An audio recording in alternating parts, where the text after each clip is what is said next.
नमस्कार, स्वराज एक्सप्रेस देख रहे हैं आप और मैं हूं आपके साथ शिवा बात्री। शुरुआत करेंगे बुलेटिन की, जहां केंद्र शासित प्रदेश लद्दाख में छात्रों और पुलिस के बीच बुधवार को झड़प देखने को मिली, जहां लद्दाख को पूर्ण राज्य का दर्जा दिलाए जाने और संविधान की 6ठी अनुसूची में शामिल किए जाने की मांग को लेकर यहां पर विवाद देखने को मिला। आपको बता दें कि पर्यावरणविद सोनम वांगचुक भूख हड़ताल पर थे, जहां सोनम वांगचुक के समर्थन में बड़ी संख्या में छात्र सड़कों पर उतर आए और इस बीच प्रदर्शनकारियों की पुलिस से झड़प भी हो गई।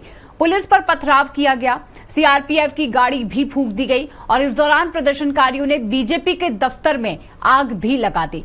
आपको बता दें कि प्रदर्शनकारियों ने कई वाहनों में आग लगाई, साथ ही साथ अन्य सार्वजनिक संपत्तियों को भी यहां पर फूंक डाला है।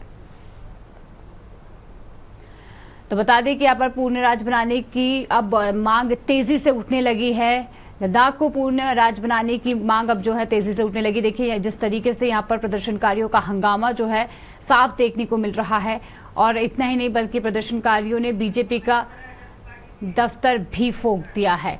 चलिए इसी खबर पर और अधिक जानकारी के लिए हमारे पास एग्जीक्यूटिव एडिटर अजय त्रिपाठी हमारे साथ जुड़ चुके हैं। अजय जी, देखिए यहाँ पर लद्दाख को पूर्ण राज्य बनाने की जो मांग है अब तेजी से उठने लगी है। जिस तरीके से ये प्रदर्शन हो रहा है उसका कितना बड़ा असर अब देखने को मिलेगा?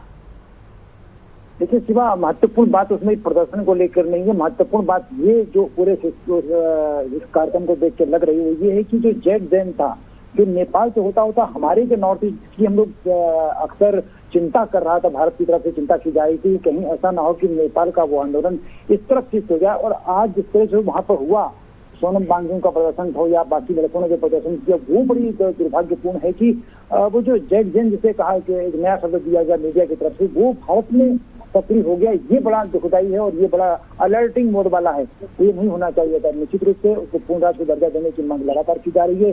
और दिक्कत ये होती है अगर लेह लद्दाख को पूर्ण राज्य का दर्जा दिया जाएगा तो वही मांग जम्मू कश्मीर से उठेगी, और जम्मू कश्मीर से उठेगी तो नया विवाद खड़ा जाएगा। और मुझे नहीं लगता कि सरकार फिलहाल इस तरह के किसी विवाद में पड़ने की स्थिति में है। जी बिल्कुल अजय जी, देखिए इस प्रदर्शन को लेकर यहाँ पर कई सारी मांगे भी हैं।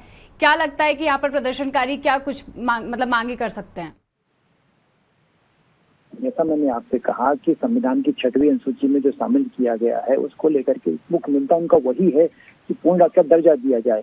उनकी मेन मांग वही है और वो निश्चित रूप से चाहते हैं, क्योंकि सरकार ने अभी एक पॉलिटिकल स्ट्रेटजी के तहत जिस तरह धारा 370 को खत्म किया गया तो उस समय किया था और इस इलाके को अलग कर दिया गया। तो मुझे नहीं लगता कि सरकार फिलहाल, क्योंकि अगर ये व्यवस्था या इस तरह की डिमांड की पूर्ति वहां की जाती है तो इसी तरह की डिमांड जम्मू कश्मीर से उठेगी और निश्चित रूप से जम्मू कश्मीर से उठेगी तो एक नया हंगामा खड़ा हो जाएगा, नया पॉलिटिकल समस्या खड़ी जाएगी और इसलिए सरकार इनकी मांगों पर ध्यान नहीं देगी।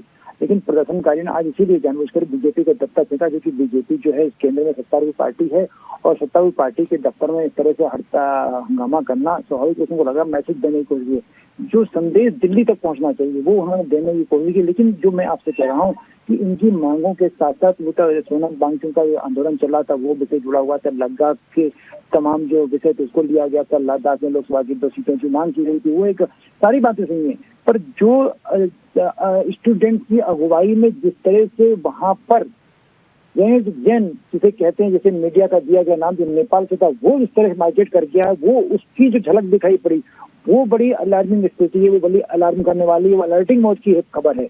इसलिए उनकी मांगे तो स्वाभाविक रूप से बहुत साधारण थी, लेकिन उन मांगों को लेकर जिस तरह का प्रदर्शन किया गया वो बड़ा खतरनाक है और इस पर भी सरकार को कंट्रोल करना पड़ेगा। जी